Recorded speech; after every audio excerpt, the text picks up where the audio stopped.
For more than 90 years, Ohio Farm Bureau has provided substantial benefits to farmers and non-farmers all across Ohio. Support Ohio farming by becoming a member or renewing your membership today.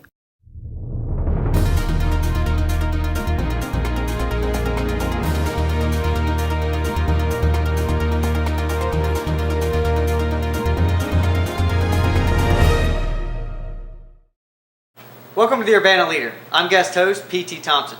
With me is Darrell Heckman, candidate for the 2nd District Court of Appeals for the state of Ohio. Welcome, Darrell. Hello. So, could you tell us a little bit about the office? What is the 2nd District Court of Appeals? I'm glad you asked that because most people don't really know. Our state has common pleas courts in every county, and we have a Supreme Court that oversees all those courts. But when people want to file an appeal, they go ordinarily to an intermediate court, and that's the Court of Appeals. The Supreme Court couldn't possibly hear every appeal. So we divided the state into 12 Court of Appeals districts, and most of them are multi-county. Our particular district, the 2nd District, is headquartered in Dayton, but it includes 6 counties, Clark, Champaign, Dart, Miami, Montgomery, and Greene counties. Okay, so you've been in the county for a while, so could you just tell us a little bit about yourselves? Sure. I graduated from law school in 1974, took the bar exam in February of 1975, passed, came out here to Urbana as assistant prosecuting attorney,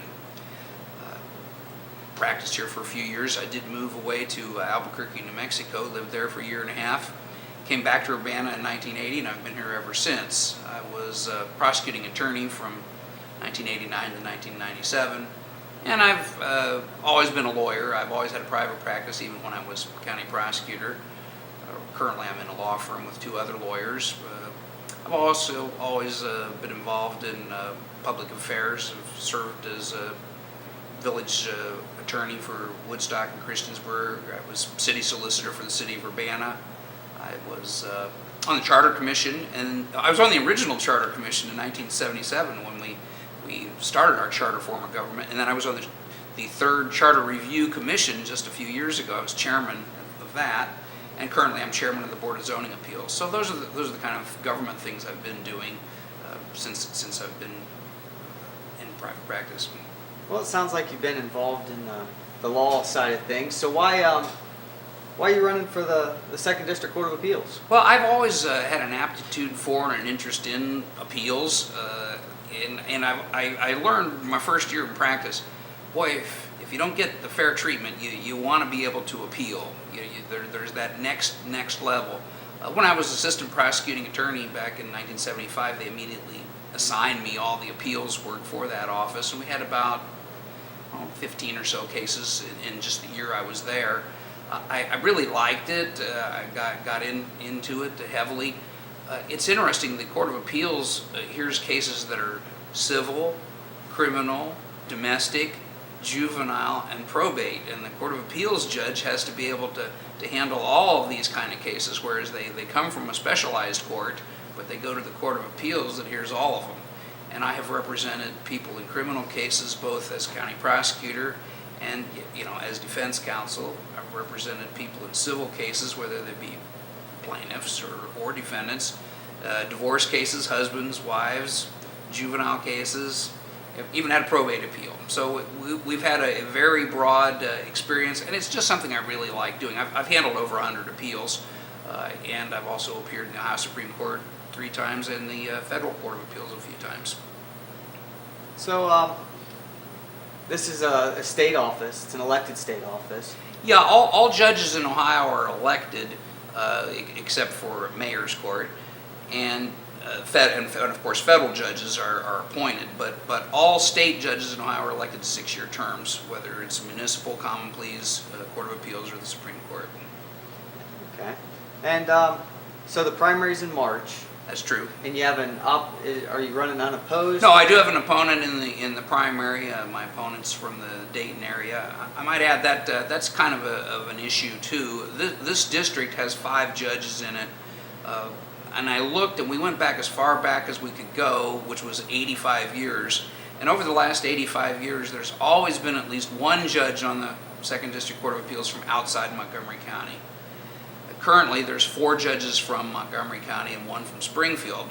Well, it's the one from Springfield who's retiring, and my opponent actually lives in Greene County, but she works in Montgomery County and has for the last 30 years. So if she were to be elected, we'd have 5 judges that are connected intimately with Dayton and none from the other 5 counties, and I think that's a consideration for the voters.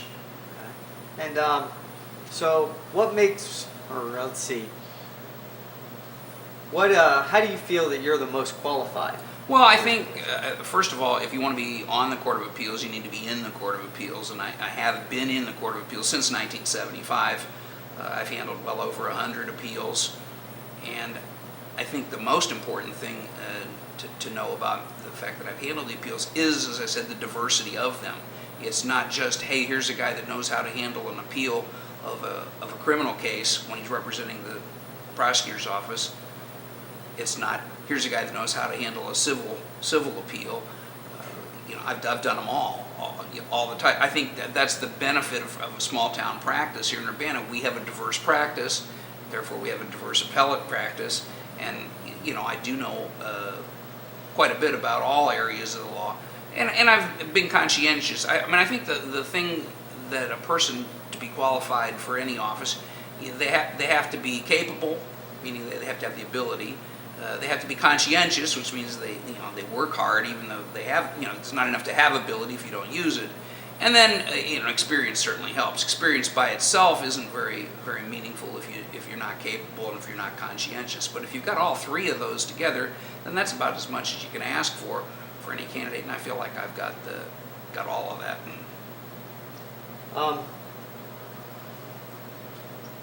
You spent years as prosecutor. You've owned a private practice. Do you think that will ultimately help you with your experience when it comes to serving the second district in the office? I do. I think it's important, especially in criminal law, to have handled both sides of the bar, both for the state and for the defense. When I was county prosecutor, I think we had about 60 appeals in the 8 years that I was prosecutor, and I handled all of them. I always assigned the appeals to myself. I think, as defense counsel, those are, significant issues too.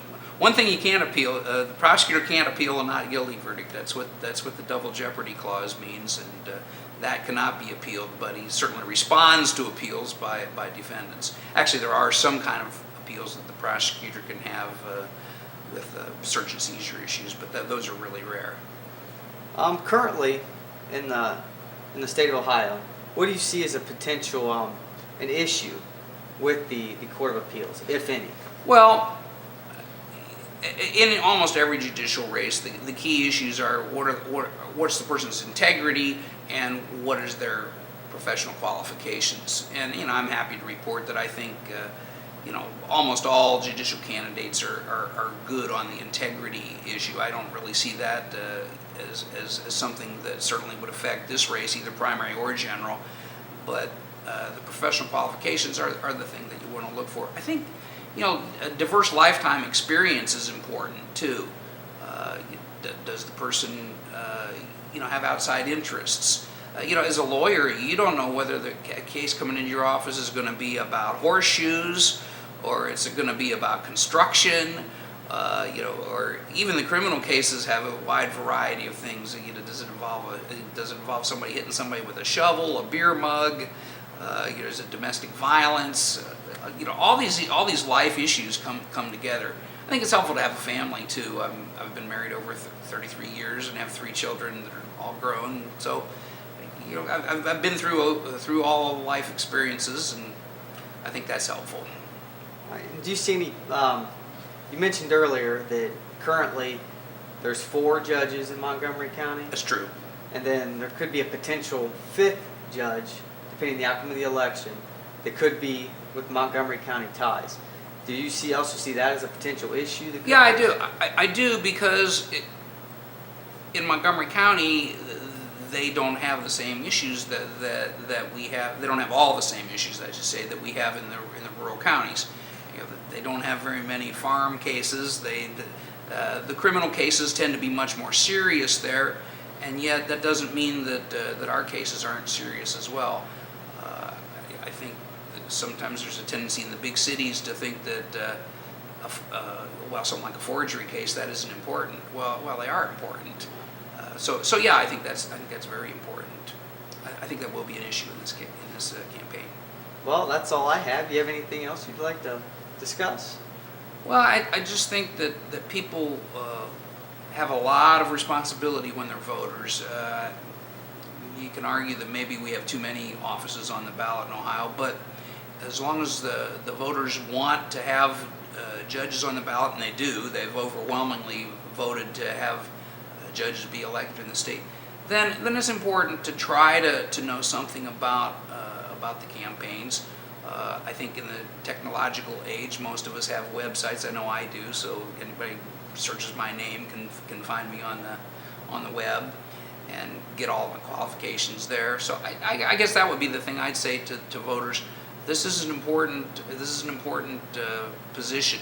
You know, a case isn't final till the appeal is resolved, if there is one, and it's very common for the appeals court to completely overturn what happens at trial, and that's fortunate because if there were no court of appeals, then a judge could do whatever he wants to do, and while most of them are straightforward and honest people, it's human nature to tend to want to do things your way, and your way isn't always the way that some other people reviewing it might think is appropriate. So our system of review is significant. I think the voters should know, although there are 5 judges on our Court of Appeals, they always meet in 3-judge panels. It could be composed of any 3 of the 5. All right, well, thanks for coming on the show. Glad to do it. Nice to see you. We're going to take a little break, and then when we come back, we'll have another candidate.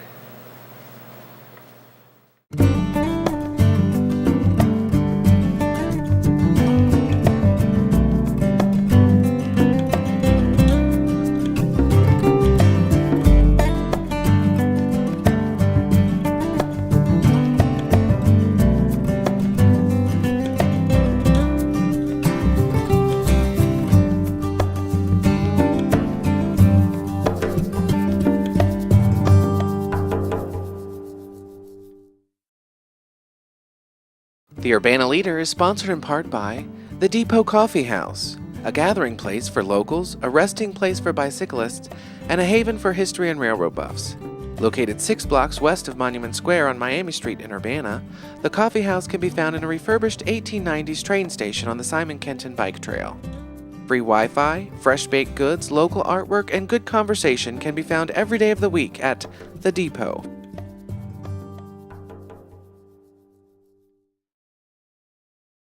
Welcome back to the Urbana Leader. I'm guest host P.T. Thompson. With me is Ron Tompkins. He's the candidate for Champaign County Prosecutor. Welcome, Ron. Well, welcome. How you doing, PT? First off, I guess we'd just like to know why Champaign County Prosecutor? Well, I thought it beat Logan County Prosecutor. I live here. I grew up here, and in fact, you could actually say that I grew up in the court system here, not as a defendant, but as a child in my father's office. My mother was a private duty nurse, and later developed she was the first one to teach paramedics in Urbana and in the state of Ohio. She was very busy, and so after school every day I would traipse from East Elementary to my father's office, and then after about 15 minutes of being annoyed with me at the office, Mary Jane Shaw, my father's wonderful secretary, like a mother to me, would send me over to the Champaign County Library, where Miss Shan would promptly put me in the classics section and pull books out for me to look at, and I'd sit there and read for a couple of hours, and then my dad would come and get me and go home. Or we'd go to court, and I spent many afternoons just sitting in municipal court watching the proceedings. And so I grew up in the court system, and I grew up here. I'm a 72 graduate of Urbana High School. Why I'm running for prosecutor, and I'm glad you asked me that, because it's an important thing. Champaign County's in dire straits right now.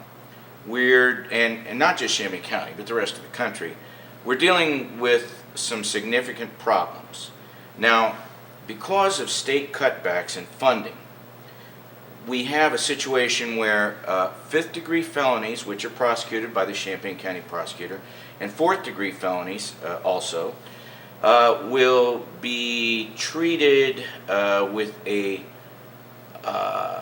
it will be more difficult to send people to prison even when they violate their probations, which means that we will, if we want to keep people incarcerated when they misbehave and they have been convicted of a felony 4 or felony 5, we're going to have to use our local jail. Now, many local citizens know that our local jail has had $4.5 million in overruns in the past 10 years. Now, a small county like Champaign County can't afford that. And let me explain, we only have 51 beds allocated to Champaign County. And every time we put somebody in jail over that 51, we have to pay extra money. Now, I'm sure that Madison County and Union counties are very happy with the fact that we're footing the bill for their jail. But it's not doing us a world of good. Now, you put that in. Now, I've kind of described this as a perfect storm. That's one wave coming in, the budgetary constraints and the jail constraints. The second wave coming in is that we have a massive amount of cheap black tar heroin coming up from Mexico, comes from Columbus to the eastern part of the county. We have a more white granulated substance, which is stronger in general, coming from the south, from Dayton. Those two cheap heroines are inundating our county. Now, I know that some of us believe that heroin is a public health problem, and it is at first, but then when addiction sets in, it becomes a criminal problem because people steal generally to provide themselves with their addiction, or they, just the mere fact of acquiring it is a crime. It's a felony crime, and possessing it. So, the criminality goes hand in hand with this situation. We've lost children to heroin overdoses because the black tar is generally a lower grade heroin and cheaper, and then if they get the white stuff from Dayton, that makes problems. But we're going to have a serious problem because this addiction, widespread addiction, it's worse than it's ever been in my lifetime. This widespread addiction is going to result in more pressure on our budget, in our jails and so forth, because we can't send these people to prison. We're going to have to accommodate them locally. We don't have the kinds of programs set up that will accommodate that kind of a problem.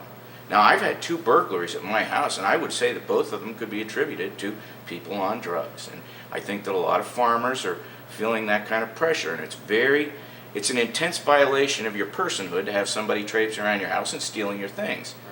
Plus, and then your insurance company is going to give you a depreciated value, so you really aren't going to get back what you had, even if you have good insurance. So I understand that that's one of the pressures we're going to be suffering. I don't know how we're going to get around it, but we're going to have to be imaginative, and we're going to have to try to find new programming that will accommodate it. Now, don't get me wrong, okay? I don't want to say that addicts and people on drugs should not be in jail. Frankly, I don't have any sympathy for a drug addict. If I told you, PT, that I could give you a pill that would make you feel good, but would turn you into a flesh-eating zombie who would afflict his family and his community, and you took that drug, why would I have any sympathy for you? Right.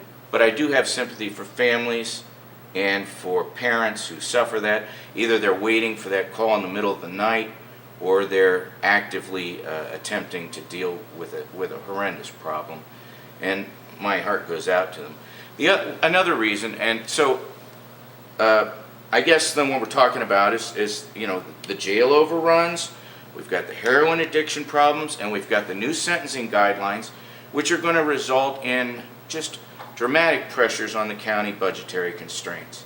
Now, I was pleased and honored to be able to sit down with Mr. Salvaggio, the current prosecutor. He was gracious enough to give me 2 hours of his time to go over the budget, and I went over item by item, and I have to say that Mr. Salvaggio has done a masterful job of trying to contain costs in his office. I don't want anyone to construe anything I say as a criticism of him. And he was kind enough to go over it with me and to explain his methods with me. And it was very productive. I was very, very pleased and gratified that he would do that. I don't know how we're going to find new ways to save money, but it's obvious that that's going to take place in the future. Now, we're going to have some significant problems in the near future, too. Someone is going to have to prosecute the murderers of Louis Taylor when they are apprehended. I say murderers just with an assumption. I don't have any special knowledge about this. But, I would like to be the person to do that. Louis Taylor was a friend of my family. And my mother used to go out there and have coffee with BJ and June Sanders and Sally Wisma and some other people. They had this Saturday morning coffee group. And I grew up in the Taylor's home, and he was my friend. And I think I'd probably have about as much compassion for his murderers as they had for him. Well, you know, Champaign County, you have a lot of history with Champaign County. Oh, yeah, and I yeah. Your roots have been, you know, you planted your roots here.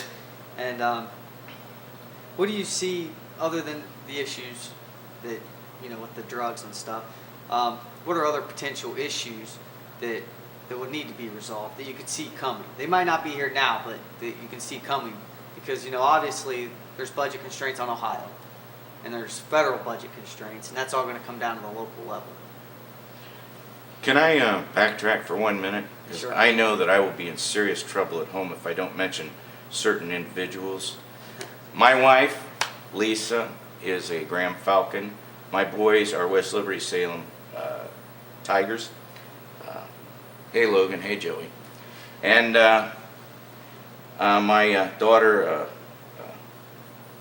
Lillian was a triad, a Cardinal. So the only one we don't have is Mechanicsburg.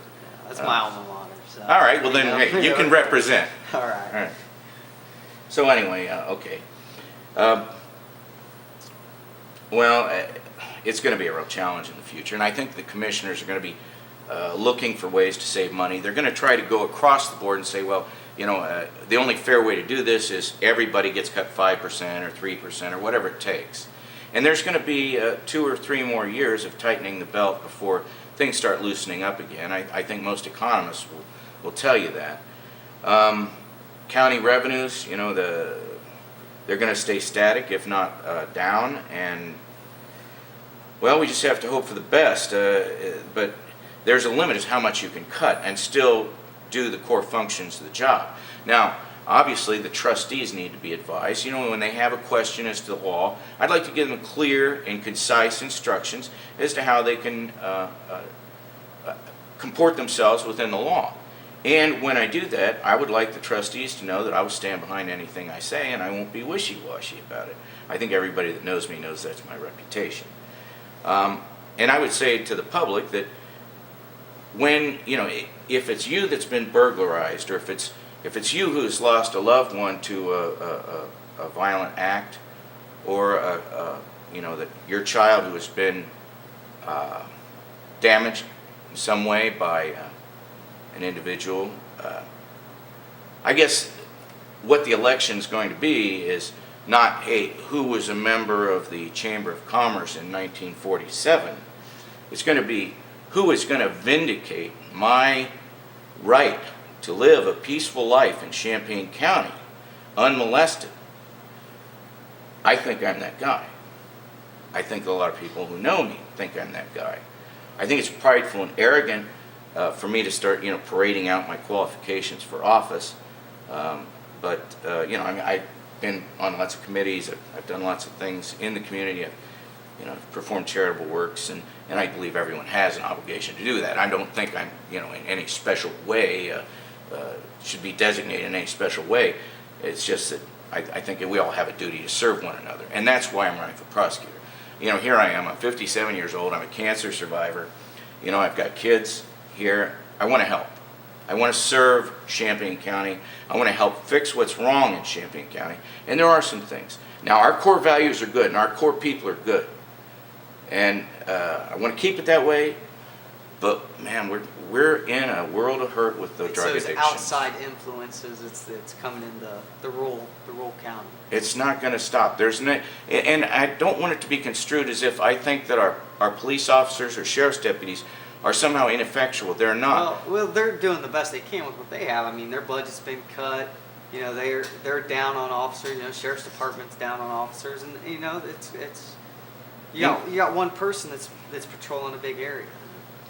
On any given night, 460 square miles patrolled by 2 individuals, one of whom may be in Christiansburg and one may be in North Lewisburg. These are our friends. These are men who do difficult jobs.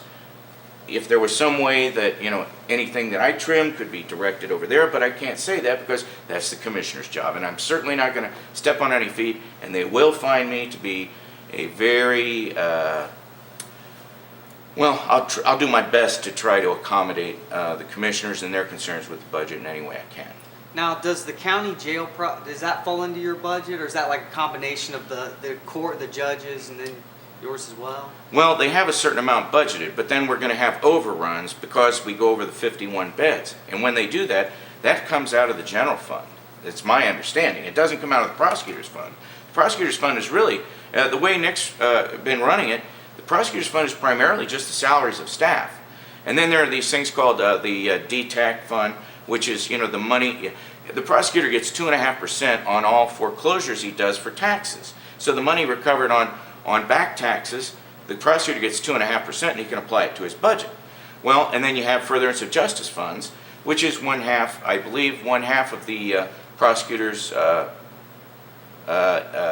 salary.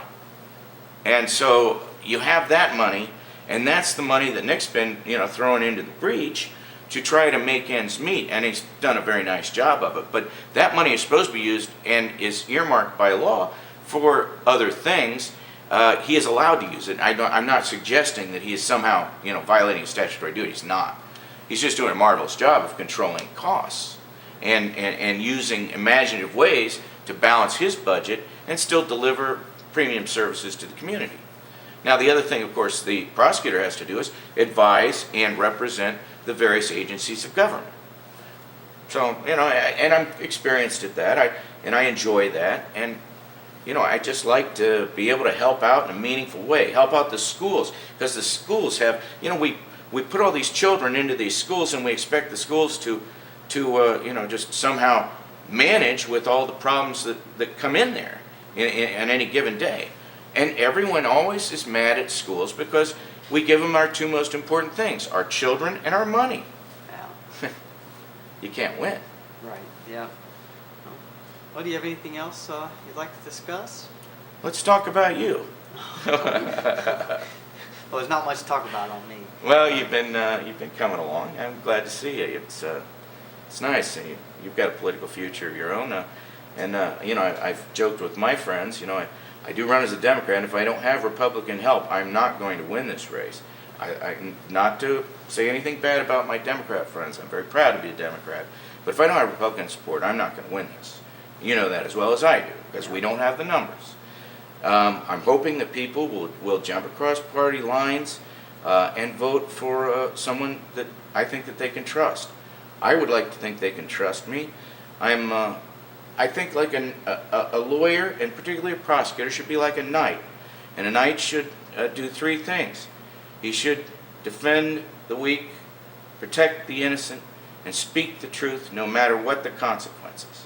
And that was my father's way of doing business. That's my way of doing business. And I'd like to be doing the business of Champaign County Prosecutor in the near future. We thank you for coming on the show, and good luck in the future. Thank you. Same to you. Thank you. Don't forget, you can look us up on Twitter, Facebook. You can also watch the show online at www.urbanaleader.blogspot.com. If you have interesting show ideas or you want to contact us about this show, you can email us at urbanaleader@hotmail.com.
For more than 90 years, Ohio Farm Bureau has provided substantial benefits to farmers and non-farmers all across Ohio.